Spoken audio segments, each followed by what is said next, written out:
الحمد للہ وحدہ لا شریک لہ والصلاۃ والسلام علی من لا نبی بعد۔ پارہ نمبر 6۔ یہاں ایک بات بیان فرمائی جو پہلے پاروں میں بھی چل رہی ہے۔ یہود و نصارہ کے جرائم بیان کی ہیں، مختلف طریقوں سے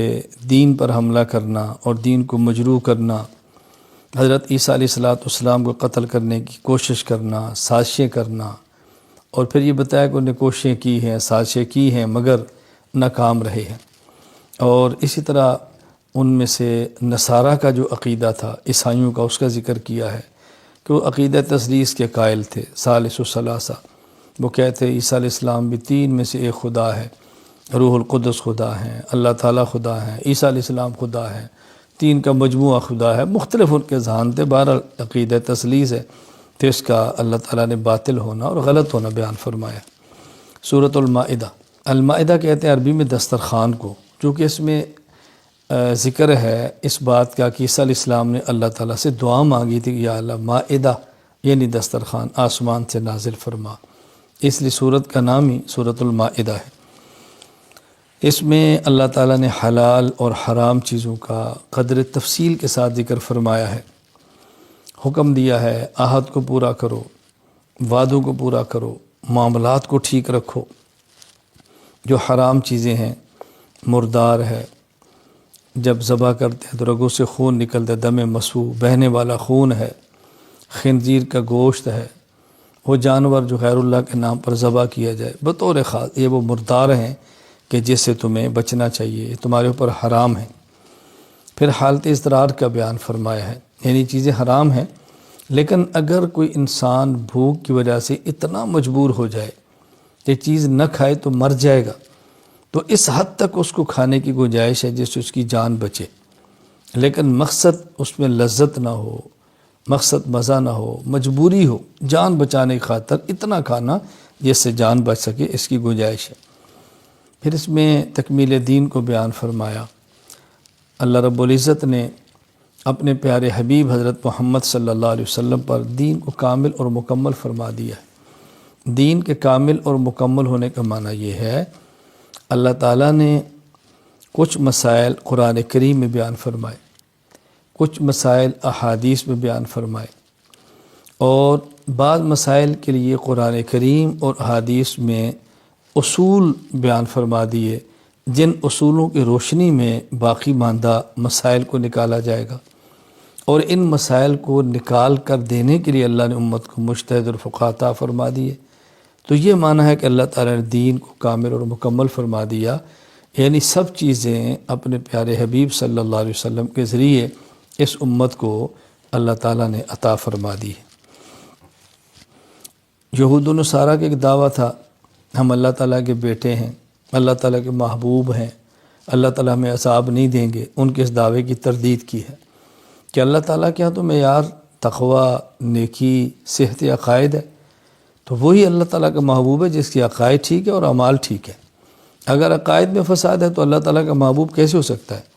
تو پھر یہ بات یہود کو سمجھائی کہ یہ بات تمہاری غلط ہے اور تمہارا دعویٰ باطل ہے، اور اس میں ہمیں سبق دیا گیا ہے کہ محض اپنی امیدوں سے، خیالی پلاؤں سے اپنے آپ کو اللہ کا محبوب اور قریبی نہ کہنا،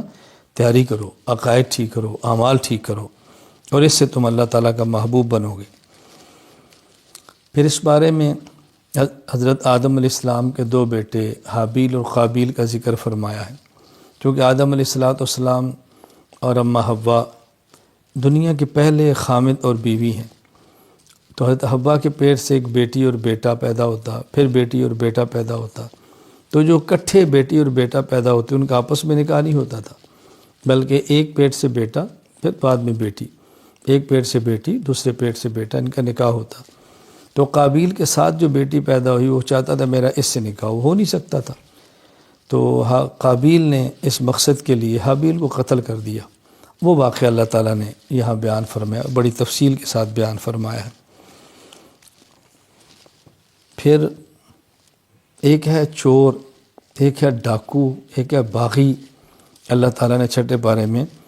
ڈاکوں اور باغیوں کی سزا کا ذکر فرمایا۔ بعض ایسے ہیں جن کو سولی پر چڑھا دینا چاہیے، بعضوں کے ہاتھ اور پاؤں کو مخالف جانب سے کاٹ دینا چاہیے۔ تو ان کی جو مختلف سزائیں تھیں وہ اللہ تعالیٰ نے بیان فرمائیں، اور پھر یہ بھی بیان فرمایا کہ ان سزاؤں کا بنیادی مقصد امت سے جرائم کو ختم کرنا ہے۔ یہ ایسی عبرت ان کو بنا دو کہ کوئی آدمی یہ گناہ اور جرم کرنے کی جرت نہ کرے۔ چھٹے پارے میں اسلامی قوانین اور حدود کو بیان فرمایا ہے، اس جرم کی یہ حد ہے، اس جرم کی یہ حد ہے۔ بعض جرائم کی حدود بیان کی ہے اور کہیں اللہ تعالیٰ نے ضابطے بیان فرما دی ہے۔ قرآن کریم کو دوسری کتابوں پر اللہ تعالیٰ نے فضیلت عطا فرمائی ہے، اور اس کا بھی ہاں چھٹے پارے میں ذکر فرما دی ہے۔ قرآن کریم باقی آسمان کی کتابوں سے افضل ہے۔ ایک تو اتنا کافی ہے کہ اللہ نے فرما دیا ہے، ہمارے آخری حبیب صلی اللہ علیہ وسلم پر نازل ہوئی ہے، لیکن وجہ بھی بیان فرما دی کہ اس میں عقائد، عبادات، اخلاقیات، معاشرات، معاملات، یہ پانچوں چیزیں موجود ہیں، اور جس طرح اس میں موجود ہیں اس طرح کسی آسمانی کتاب میں تفصیل کے ساتھ موجود نہیں ہے۔ لہذا قرآن کریم اس بنیاد پر باقی تمام آسمانی کتابوں سے اعلیٰ اور افضل ہے۔ پھر اللہ تعالیٰ نے کفار کے بارے میں بیان فرمایا کہ دیکھو کفار کی دوستی میں خطرات کتنے ہیں، نقصانات کتنے ہیں، یہ تمہارے ساتھ مخلص نہیں ہیں، ان سے یارانے مت رکھو، قلبی دوستی مت رکھو، اندر کا تعلق مت رکھو، تمہارا تعلق مسلمانوں سے ہونا چاہیے۔ اور پھر ساتھ یہ بات بھی سمجھائی کہ اللہ تعالیٰ محتاج نہیں ہے تمہارے، تم اللہ تعالیٰ کے دین کو سنبھالو گے تو بہت اچھا، نہیں ہوگا تو اللہ تعالیٰ تمہارے جگہ کسی اور قوم کو لے آئیں گے، اللہ ان سے پیار کریں گے، وہ اللہ سے پیار کریں گے، اللہ کے راستے میں جہاد کریں گے، کسی ملامت کرنے والے کی ملامت سے ڈریں گے بھی نہیں، اور وہ لوگ دین کو پیش کریں گے، دین پر عمل کریں گے۔ تو ہمیں سوچنا چاہیے کہ ہم نے کفار سے یارانہ اور دوستانہ بھی نہیں رکھنا، اور ڈرتے ہوئے اللہ کے دین کے کام کے اندر لگا رہنا ہے۔ آخر میں ایک بات فرمائی کہ دیکھو تمہارے دشمن یہود بھی ہیں، تمہارے دشمن نصارہ بھی ہیں، یہودی بھی مسلمانوں کے مخالف ہیں، نصارہ بھی مخالف ہیں، دونوں تمہارے مخالف ہیں، لیکن ان میں زیادہ نفرت اور زیادہ دشمنی اور زیادہ کینہ مسلمانوں کے ساتھ جو رکھتے ہیں وہ یہود ہیں، اور عیسائی ان کی نسبت نرم دل ہیں۔ اللہ تعالیٰ کی بات برحق ہے، اللہ تعالیٰ کی بات بالکل بجا ہے، جو فرمائے 100% ٹھیک ہے۔ لہذا ہمیں بھی اس بات کا اہتمام کرنا چاہیے، جب یہود اور نصارہ ہمارے دشمن ہیں تو ہمیں چاہیے ہم ان کو اپنا دشمن ہی سمجھیں، اپنا خیر خواہ نہ سمجھیں، وہ ہرگز ہم سے راضی نہیں ہوں گے،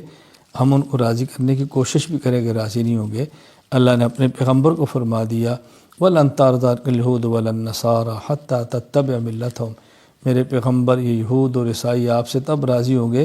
جب آپ یہودی یا عیسائی بن جائیں، الیاس باللہ، ایسا ہونا نہیں ہے تو آپ سے کیسے راضی ہوں گے۔ اللہ تعالی ہمیں حضور اکرم صلی اللہ علیہ وسلم کا سچا امتی بن کر شریعت کے مطابق، اتباع سنت کے مطابق زندگی گزارنے کی توفیق عطا فرمائے۔ وآخر دعوانا ان الحمد